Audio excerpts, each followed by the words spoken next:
Welcome to the Bible Forum. It's Sunday night, November 17th, 2019. We're glad you'll be able to stay with us for this little bit anyway. I don't know how long you can stay. Some of us stay for the whole 2 hours. We're here every Sunday evening between 8 and 10 p.m. Eastern Time. We changed our clocks last week. It's a little different. The Bible Forum's a ministry of Alternatives, Biblical Counseling, and Education. Alternatives is a 501c3 nonprofit corporation and entirely supported by your free will offerings. We appreciate all that have contributed and continue to do so. We send out tax receipts as soon as you send, and then we send out tax receipts at the end of the year. If you'd like to participate in this, if you think it's a worthwhile endeavor, you can click the donate button on the Bible Forum website. That's at thebibleforum.net. We are here every Sunday night from 8 until 10 p.m. Eastern to regale you with my opinion as to what's going on in the world, looking at life through a biblical lens. If you'd like to get an email that gives you a rundown on the kinds of things we're going to be talking about each week, just let me know. You can email the Bible Forum at gmail.com, and we'll send you the notification. It's the only thing we send out, unless there's something emergent that arises. You won't get deluged with a lot of different emails. We're looking at the events that made the news this week, some of the subtle signs of the times, as it were. And they're divided into various categories. First up tonight is the political category. The headline read on November 12th, the headline read, "Today is one of the International Days of Prayer for the Persecuted Church," initiated over 20 years ago by the World Evangelical Alliance. 100,000 congregations around the world and millions of Christians participate on this day. And according to a report on the 4th, I guess it was a report just recently in September, October, they're showing us that 4,136 Christians have been killed for faith-related reasons. I assume that's just for this year. In other words, 1 out of every 9 Christians experienced high levels of persecution worldwide. Typically, women fare worse. Quote, "In many places they experience a double persecution, one for being a Christian and the other, well, for being a woman." As for the specific numbers, at least 6 women every day are raped, sexually harassed, or forced into marriage to a Muslim man under the threat of death for their Christian faith. We'll come back to some of this later on in the program. The group Open Doors, in its World Watch list for 2019, is reporting that on average 11 Christians are killed every day for their faith. Additionally, 2,625 Christians were detained without trial, arrested, sentenced, and imprisoned. And 1,266 churches of Christian buildings were attacked. The report further states that more than 245 million Christians around the world are currently suffering from some form of persecution. That's from the Gatestone Institute, their International Policy Council.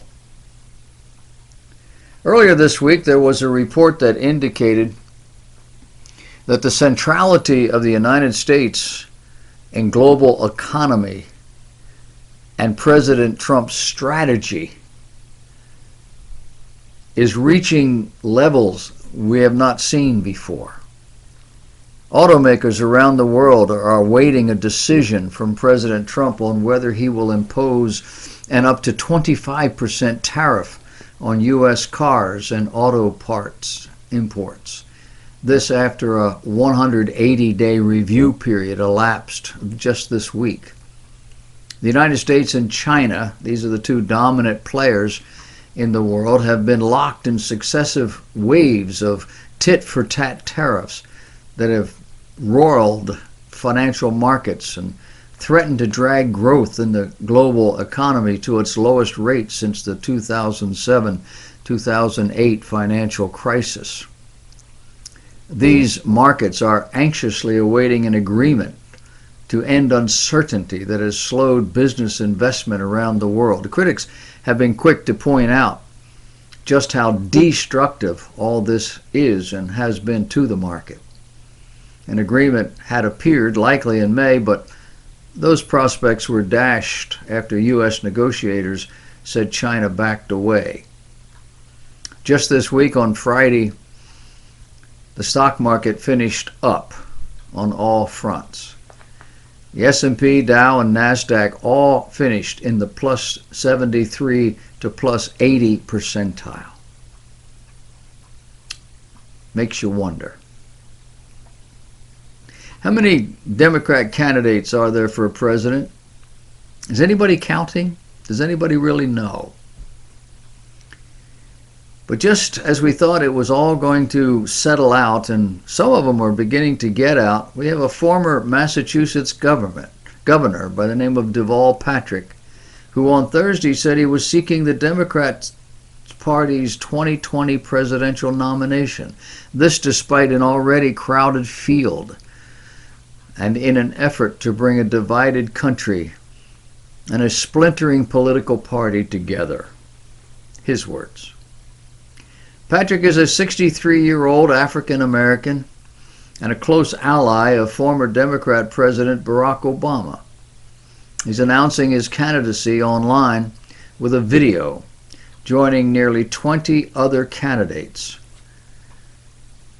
He said he respected the current field of Democrats, but was concerned that too many Americans felt left out and had abandoned politics altogether. So much so that he wanted to draw them back in. He's a Harvard-trained lawyer, a two-term former governor, and he said, quote, "We seem to be migrating to, in the case of the one camp, nostalgia. The theme, let's just get rid of the incumbent president. Then we can go back to doing what we used to do." Or the other side of it, it's our way, our big idea, or no way. This is what Patrick told CBS News. And neither of those, it seems to him, seizes the moment to pull this nation together. Apparently we can't do it without him. Patrick has previously cited anxiety and anger among Americans who feel their government and the economy has let them down. And he said he was determined, quote, "to build a better, more sustainable, more inclusive American dream for the next generation," end of quote. He said this time is about the character of our country. This time is more than removing an unpopular and divisive leader, as important as that is, but about delivering instead for you. All this, along with the late entry of former New York Mayor Michael Bloomberg, has Democrats worried that the Biden candidacy may be weakening. So far, all the top 5 candidates have failed to garner more than a few percentage points of support in state and or national polls. And the top candidates are decidedly weak. In Israel, in one 9-hour period just this past Tuesday, the mainstream media reports to us the goings-on in the Middle East, but they don't tell us everything. They can't possibly tell us everything that's going on in the world. They have to pick and choose. They tend to pick the more salacious, the more dramatic, and often the more disgusting. But did you know there's been a shooting war going on in and around Israel for the last several years? We wouldn't if all we had was the mainstream media. And every day it seems, and recently, in less than just one 24-hour cycle, things heated up. The U.S. consulate warned their people to exercise vigilance in light of the rocket fire coming from the Gaza Strip. Israel sent airstrikes against Palestinian Islamic training compounds and tunnel digging targets in the Gaza Strip. Defense Ministry declared a special situation in areas near the Gaza Strip. The IDF launched a new series of airstrikes on targets in the Gaza Strip. Rockets, the sirens sounded in one community in southern Israel. IDF tanks struck 3 Islamic Jihad military positions in the Gaza Strip. A mortar shell damaged property in an Israeli community. No specific information in regard to the impact site, but it was apparently very random.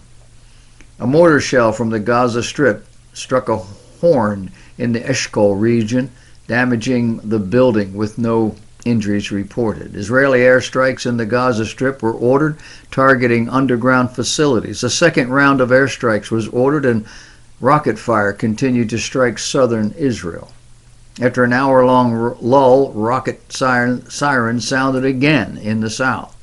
Israeli aircraft bombed a number of Palestinian terrorists in the northern Gaza as they prepared to fire rockets at Israel. Rocket sirens sounded in the city of Ashdod and nearby Nitzan. Rocket fire caused a fire at a factory in the southern town of Sderot. French rocket sirens were triggered in Israeli communities north of the Gaza Strip. Retaliatory strikes were launched after over 70 rockets were fired from Gaza. And there were at least this many more warnings and attacks reported, all in just one 9-hour period. Then on Wednesday, the next day, the Israeli Defense Unit caught a senior Palestinian Islamic Jihad commander in a room in northern Gaza, not surrounded by his human shields, and they removed what Israeli officials have called a ticking time bomb from the Gazan arena. A terrorist leader who was in the final stages of preparing imminent attacks on Israel no longer exists, apparently. The Iranian-backed terror organization sustained a painful surprise blow. Hamas sat on the sidelines and did not get involved in the first hours of the battle that erupted between Israel and Palestinian Islamic Jihad on Tuesday. A November 12 headline in the Jewish news service said Jews were the most targeted for hate crimes among religious groups in 2018. That according to an FBI report. Some 1,550 reported incidents of hate crimes were motivated by religious bias in 2018, in which 57.8%, or 835 of them, targeted the Jewish community, a decrease from 938 the previous year. Overall, the number of hate crimes just released in the 2018 data decreased slightly, following increases over the last 3 consecutive years. There were 7,175 in 2017. 2018 is the only year we have final figures, I guess is what they're saying. This is what it's like to live in Israel. In the mainstream media, pretty much MIA. But over at ABC, are you aware? Are you paying attention to the ABC TV cover-up of the Epstein situation? You remember Jeffrey Epstein, the man who was found guilty of using women to sexually service a large number of prominent men over decades. A man who died in prison under very strange circumstances. Well, now we have a story that by all accounts has been covered up by ABC News for several years. The headline said, Project Veritas, ABC News, / Epstein cover-up. Wikipedia identifies Project Veritas as an American right-wing activist group, a group that uses, quote, disguises and hidden cameras to uncover supposed liberal bias and corruption, end of quote. The group is known for producing deceptively edited videos about media organizations and left-leaning groups, they said. Well, on Wednesday night, Tucker Carlson covered ABC's hunt for the insider. Now keep in mind Disney, the parent company of ABC TV, appears to be seeking the leaker, but not whether the story is true. Now, of course, they may just not be telling us, but that's not the public perception. Tucker Carlson had a guest, a newswoman. Her name is Melissa Francis, and they discussed this case, pointing out that the leaker went to Veritas.com, not to their own network or to any mainstream network. The National Legal and Policy Center reported in a recent article that questions emerged about how Disney should respond. They wrote, quote, the revelation by Project Veritas that ABC News killed a story 3 years ago by their reporter, Amy Robach, that would have exposed the sexually predatory conduct of late financier Jeffrey Epstein raises the question, what is parent company Disney going to do about it? The public has a right to know. Now, Melissa Francis said, quote, notice the leaker went to Veritas, not to another network. We're going to hear some more about that, but we're not going to hear it from ABC or NBC or CBS or any of the mainstream online versions. We might hear it from the more conservative outlets, but Veritas is going to stay on top of it. Protesters said this week that they will launch a week-long hunger strike on November 18, 10 days before the U.S. Thanksgiving holiday. They will do this at Nancy Pelosi's Washington offices. They will do this elsewhere in the United States and in other countries. They are part of something called Extinction Rebellion, a grassroots green movement launched in London in 2018. These folks plan to stage hunger strikes to demand a meeting with U.S. congressional leader Nancy Pelosi. They want to talk about the political battle over global warming. Now keep in mind the protesters said they want a 1-hour on-camera meeting with Pelosi, Speaker of the House of Representatives, in order to discuss reducing greenhouse gas emissions to a net zero by 2025. They said you have yet to pass even symbolic legislation recognizing the climate crisis as a national emergency. And with all due respect, you have failed, they said in an open letter. Meet with us or leave us to starve while you jet to your Thanksgiving feasts and cocktail parties in the glow of a burning world. These folks are young, they're old, and they're in between, and they look well fed for now.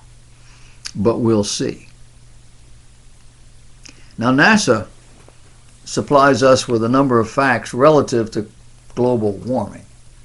They say the current warming trend is of particular significance because most of it is extremely likely, greater than a 95% probability. to be the result of human activity since the mid-20th century, and proceeding at a rate that is unprecedented over decades of millennia. Their facts show a global change in temperature from between 190 parts per million of atmospheric carbon to 300 parts per million. They are measuring from 800,000 years ago until about 1950.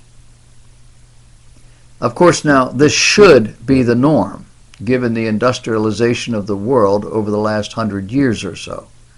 But the question becomes, is it a threat? In an op-ed piece published in the Wall Street Journal in 2012, we're told not only has our planet stopped warming, but we may be headed toward a vast cooling period. 16 prominent scientists contributed to this article back in 2012. Their report shows that new data indicates that, in fact, the Earth has not warmed at all over the last 15 years. In fact, the Daily Mail reports that the Met Office and the University of East Anglia Climatic Research Unit, after taking data from nearly 30,000 stations around the world, have found that the Earth stopped warming in 1997. The report suggests we are headed toward a new solar cycle, Cycle 25, which the NASA scientists have predicted will be significantly cooler than Cycle 24, which is where we are now. The data largely contradicts the accepted theory among the public that carbon dioxide pollution is causing global warming, and even proposes that we are actually heading away from it toward a global cooling cycle. Now we can only wonder why all the hype and angst about global warming. Could there be any money in it for somebody? Could there be power in it? Could there be notoriety in it? Logic would dictate that over the last 50 years or so, the world has become tremendously active in terms of all sorts of new activities that generate heat. And the reports, the studies, show just that. That the Earth was going along relatively normal until all of a sudden it warmed up. Could it be that we just got more sophisticated and that we're putting out more energy and that we're just going to enter in now to a new normal and everything will be fine? That's what scientists believe. We hear very little actually from scientists on this subject. We hear about groups of scientists who have said, but it's usually the media types who tell us this thing. Do the research. There's some money in it somewhere.